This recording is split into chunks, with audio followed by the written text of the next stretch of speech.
Hello everybody, hello everybody, hello, hello, hello, hello, hello. Boop. As Theo says, nose, nose.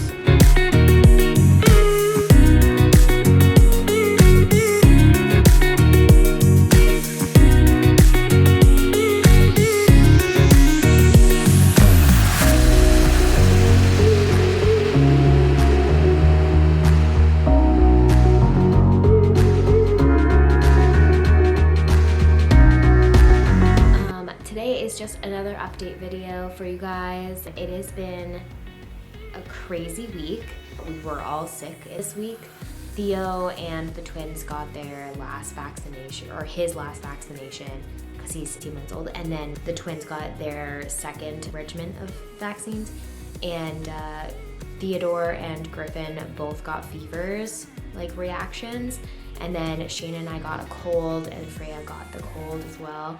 We've just been off this week, so this is kind of where I'm at. So today's update video, there's a bit that I need to go through with you guys just on what's coming up, my goals with YouTube, my goals with personal health, what's happening with the babies, and just kind of all that. So let's get to it. So first we'll talk about the babies, just because everybody loves talking about the babies. Freya, we'll just kind of zone in on Freya right now. If you have viewed my past update videos, she was on acid reflux medication, which is really common for preemies to have acid reflux. She had it really bad. It like sounds like it's gurgly. She doesn't like being laid down. She doesn't like going to bed.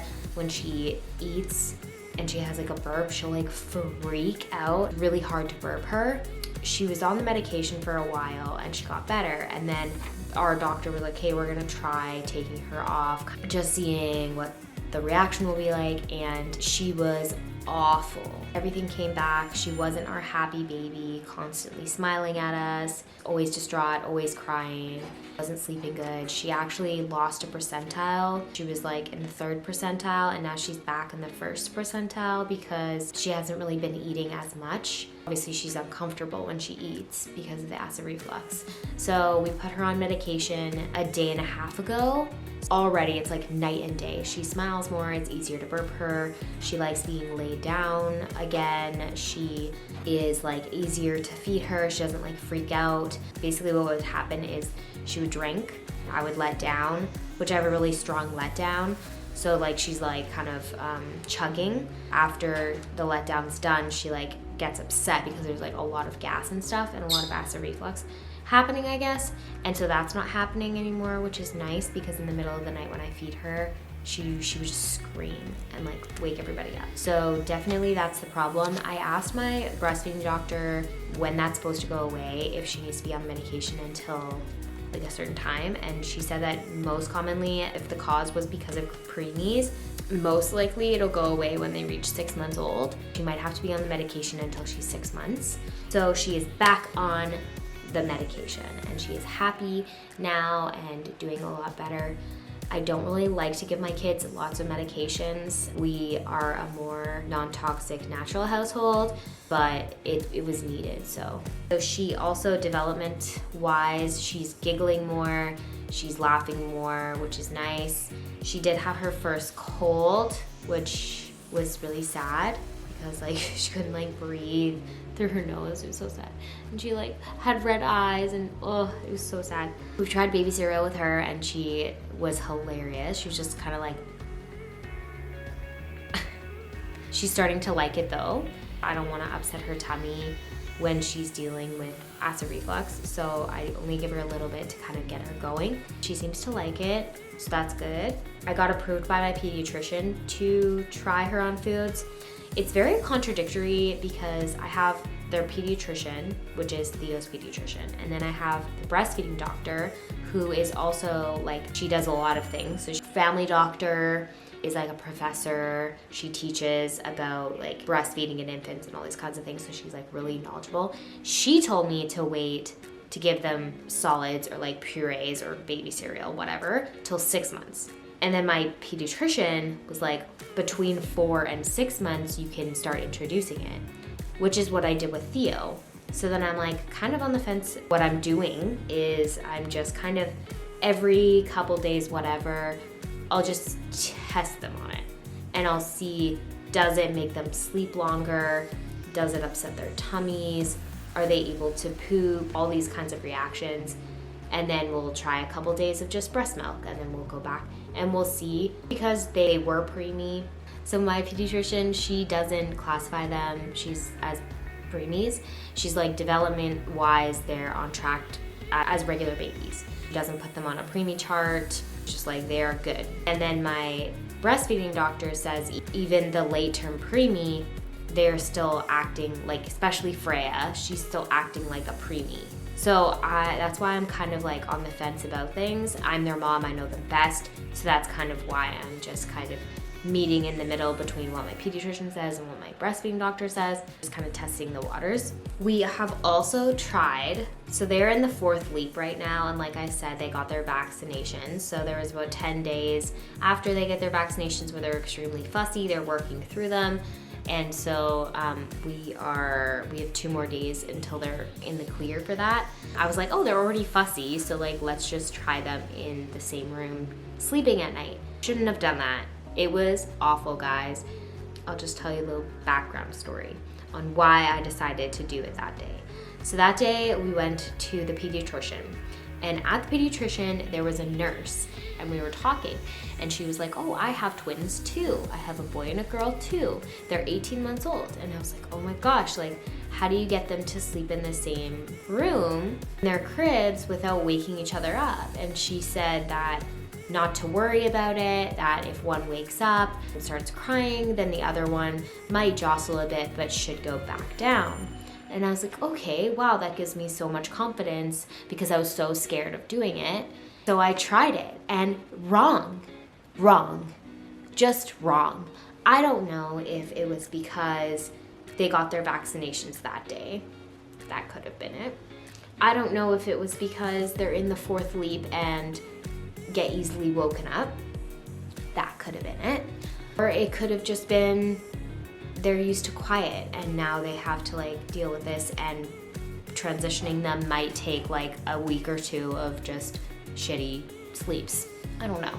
But it was awful. I had to get Shane to get up with me, and it was so bad because usually babies will wake up, Griffin is in his crib, Freya is in the bassinet beside my bed. Okay, so when one of them cries, I'll go in quietly. I don't talk, I don't do anything. It's like I'm not even there. I gently pick them up, I sit down, and I breastfeed them back to sleep. Because usually that's why, obviously, they're hungry, they're waking up. So I breastfeed them, burp them, shush shush, kind of rock, put them back in, they'll go to bed. How do I do that when the other one woke up and now is crying? And I have to breastfeed the one and that one's crying. It's not quiet, it's not a quiet environment to put the other one back to sleep.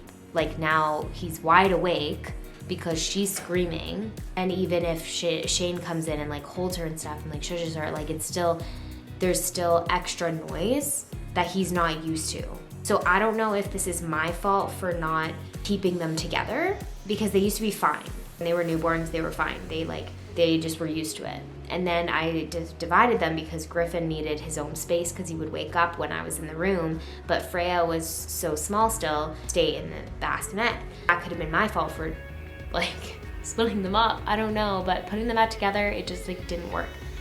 We're gonna try again, probably at the beginning of March, because that's right when the leap kind of ends. It's kind of like that transition period. If we can take like a week doing it and Shane getting up and we just try to do it, then I feel like that'll be better than right now where they're dealing with so many different things. I think also her just being uncomfortable because she was off the medication.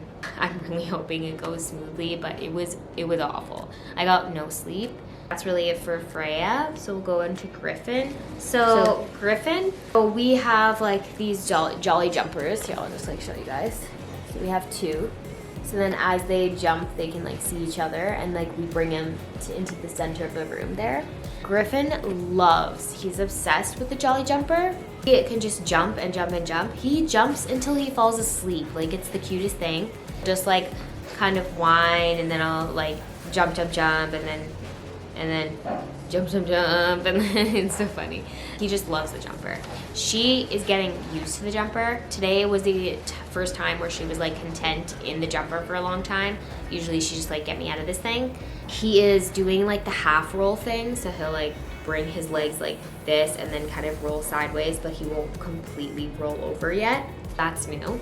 He's kind of half rolling, just kind of like lays there and loves to like lay on his tummy and fall asleep like that. So he just like doesn't like playing on his belly. He's like, why are you putting me on my belly to play? This is like how I sleep. At night, he does not sleep on his belly. I swaddle him. And that's also another thing with Griffin. So for the longest time, he didn't like being swaddled. He didn't have good sleeps. So then I like the sleep sack on him with like the arms. They could just go out, but then he was having such a hard time going back to bed. I would try to put him down and then he would like wake up. Then finally I was like, oh, I'm so stupid. And then I just swaddled him and he immediately fell asleep. He even fell asleep without me bouncing him, without me breastfeeding him. He was just so content. I was like, okay, so you're still in the swaddle stage. We are swaddling him now and he sleeps better. Also, Griffin before, he didn't like baths. He felt like unsafe. Like he just like felt like, ugh. He didn't really like it, but now he really, really does. So they're out of the little like bathtub that I had. They're in a little bath chair in like the full bath. He loves kicking and loves the water more now, so that's interesting. Whereas Freya loved it all the time. She just like loved being in the water. We tried him with baby cereal as well, and he was hilarious on it. He was just like, I was like, what are you doing? He liked it today. I tried him today with it. He really, really liked it. He's starting to swallow it more and not like spit it out because they have like that tongue reflex where they just like spit everything out. He actually like swallowed some and he really, really liked it, so that's good. It seemed not to give him a tummy ache. Only had 3 spoonfuls though. Like I don't give him a lot, but he did like it. I'm not too worried about his gut health because he's always been a bit bigger than Freya anyways. Acts like a normal baby. He doesn't have acid reflux issue. He was on the medication to see if there was an issue, but nothing changed for him. He had his first fever, which was so scary and like so sad. It made me so upset. Theo never had a reaction when we got him his vaccinations. He never had a fever, he never had a rash. So this time, having a baby with a fever reaction so young, I was like, what the heck should we do? Like besides give Tylenol, not really much you can do. He only had it for about 8 hours, which was really good. He just like wanted to be held and cuddled. Also, it was the day after Theo got his fever. That was awful because literally like we just dealt with Theo's. We already had no sleep and then all of a sudden Griffin had his fever. I'm like, oh my God. Theo's fever lasted about 12 hours and Griffin's only lasted about 8. Sucked. And he lost his voice right now. It's very raspy. When he cries, it's like so sad. Okay, so then we'll do an update on Theo. He got his vaccinations, he was fine, and then sometimes Theo is really difficult when we put him to bed. He wakes up and he wants more milk. He needs his diaper changed. He asks for more milk and he just like won't settle. And so it wasn't unheard of for him to wake up an hour or 2 after being put down for more milk. And we're just like, okay, Theo, like go to bed. And so Shane usually tends to Theo right now. I'm in charge of the babies and sometimes like I'm breastfeeding when he wakes up. So Shane went in and was like, shush Theo, like go to bed, here's some more milk. He continued to cry and Shane was downstairs and I was like, he's still crying. I'm gonna go check on him now. I felt his head and I was like, oh my God, like you're hot. And sometimes my hands are cold. I just like run cold. And so I'm like, okay, is this me? So then I checked his neck. This is what I do. So I check their head. Sometimes, I don't know if it's just me, but the kids' heads feel hot. And like when I put my cheek against their head, it's like, wow, you're hot. But then when I put my hands on their cheeks or their neck, it's cool. So then I'm like, okay, you don't have a fever because it would be everywhere on your body, right? I felt his head was hot, so then I moved down to his neck and he was hot. He was burning like everywhere I touched. So I was like, okay, I think you have a fever. So I went downstairs and I told Shane, and I was like, I think he has a fever. Shane's like, I swear to God, Courtney, if he does not have a fever, because sometimes I think they have a fever. I'm just like a worrier. And so I say they have a fever and then they don't. They end up being fine. So then he was like, okay, let's check his temperature. We got him out of the crib. I sat him down and we were trying to use the thermometer that goes under the armpit to check his temperature. Well, he starts freaking out because he's scared of this thing. I don't know why. Maybe it's because he just woke up and he's like uncomfortable. He gets so upset. I think it was because of the fever and because he got so upset, like just anxiety, just like, don't do this. He puked over him and all over me because I was sitting cross-legged with him. When that happened, I was like, it doesn't matter what temperature he is. We need to get him in the bath. So then I went in the bath with him and I was sitting with him. He was kind of like hugging me. His head was here, facing that way, and I was just rocking in and singing him songs, trying to calm him down so then Shane could check his temperature again. It was 39.2. He was high. So then we got him out of the bath, we got him dressed, got him situated downstairs. We have a pull-out couch, so we put sheets on the pull-out couch. Shane slept with him downstairs. We put him kind of here with like a blanket on the couch in case he puked. I had my laptop because we don't have a TV in this room. He fell asleep during the day here. All I wanted was like to cuddle him. And it was so hard because I had to deal with the babies. It was like the first time Theo had a fever. The first time that he puked from sickness is a first for him, and I wanted to be there, and I was really sad that I couldn't be there. But luckily Shane is on paternity leave, so he could be there with him. Once his fever broke, Griffin had his fever. Okay, so next, when we were at the pediatrician's office, they were like so impressed with him. He was just sitting on the chair. I brought him some snacks, and he's a very food motivated child. I sat him on the chair while the twins were getting checked out, and we were like, here's your Cheerios, like just sit here. And he was just like contently eating his Cheerios, and they were like, wow, like we see 18-month-olds all the time, and they're just like everywhere into everything. And I was like, I don't know, I have snacks. If I didn't have snacks, he'd probably be everywhere. She also said that he's very advanced.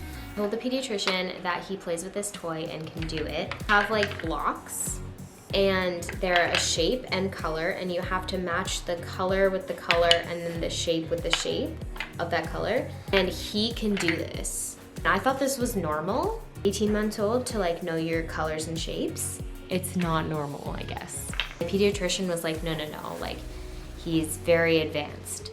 She says that Theo has always been really advanced and that she's very impressed with his stage right now, and then also he's talking in 3-word sentences. It's also why I get so worried about the twins, because they're not matching up to what Theo was at. Like at this age, Theo was already rolling over, he was sitting up on his own. He was just so far advanced that I always think that the babies are so far behind. The babies are normal and Theo is just so advanced. So that's good to know. With postpartum healing, I've been trying to keep up with my yoga. It's not really been happening. But because of yoga, and I think just because of like where I'm at postpartum, my hips have started coming in, which is awesome. I can feel it when I sleep, or like if I kind of move a certain way, I can like tweak a nerve just because everything's kind of coming back. I got a call from this clinic. They specialize in pessaries. Basically, it's like this device. I was talking to you guys last update that I prolapsing from the front, so the bladder, and then from the back, the bowel. So basically what a pessary is, it's this device, and there's multiple different types. And it's kind of like a diva cup. It's not for menstruation, it's for, it's more stiffer. And basically it goes up there and it holds everything where it needs to be, so no prolapsing is falling down and you don't feel the pressure. Some pessaries you can take out yourself. You can leave in during menstruation. Some have holes in it. Some you can even leave in during like sex. So like that's interesting. I haven't gotten mine yet. I got a call for like an appointment at the end of March. So that's super exciting. That will help me when I lift weights. Hoping to lift some weights by April. They aren't really common in Canada. They're kind of viewed as like this old person device. But in some countries, actually given as like oh, you're a weightlifter, so you need a pessary. Basically creating ease for your pelvic floor. And when you weightlift, when you do certain activities, you're putting a lot of pressure on your pelvic floor. That kind of just makes sure that everything kind of stays up. Why wouldn't you help yourself and help your body? Our country is just kind of like a little bit behind. So my doctor was like, why do you need that? My pelvic floor therapist told me to get a referral. So that's super exciting for me that I'm gonna get one of those. The next thing I wanted to talk to you guys about is where I stand on YouTube. I'm having a really hard time keeping up with YouTube. I'm having a really hard time keeping up with my personal health. The babies seem to be very hands-on. So like I've said in multiple videos, some days the twins are up at the same time and they go to bed at the same time, which is great. Hard in the moment, but it's also really great because I have a period of time where I'm alone and I can do stuff. Past couple days and weeks, the babies more often than not are alternating. One asleep, one awake. That means that I'm very limited to what I can do. They're not content really by themselves. They need to be held, they need to be played with. And so I'm having a really hard time getting my yoga in, focusing on my meditation and my mental health practices. Even if I wanted to work out, that's been really hard. It's been really hard to even cook. I said that in multiple videos as well. I have time to open a can of soup and heat it up and eat it. I don't have much time to sit there and cook a meal, plan, prep, cook a meal. So I really enjoy making these videos for you guys, coming up with content. I think it's really fun. However, when I have other things going on, with my family, it starts to be exhausting. I don't want it to be like that. I think I'm gonna take a step back, do videos every 2 weeks instead of a video every week. I really hope that you guys still tune in and just be part of the conversation and everything like that. I hope that I can have good content for you guys. It's just a really hard time right now, and I just think that it's best for me and my family if I take a step back. I'm going to kind of fill my cup and then come back. Yeah, I just wanted to kind of give you guys a heads up that that's gonna be happening. So this video is coming out on the 16th. I'll be doing a video 2 weeks after that, so the beginning of March. Let me know in the comments below if you guys really like these update videos. I'll do them more often. If you guys wanted me to do some day in the life videos, I can do maybe day in the week, just because we're boring. We don't leave our house right now. We are hermits. We don't do activities. We have 3 children. It takes us 30 minutes just to get out for a walk. Let me know if that's what you guys are interested in. If there's any topics that you want me to hit on. Thank you guys so much for watching my videos and being a part of my community. And if you aren't a part of this channel, please subscribe. Join my little YouTube family. It is so important to us. Thank you so much again. Share this video to anybody who you think will enjoy my content. Thank you guys so much for watching. See you later. Bye. Bye.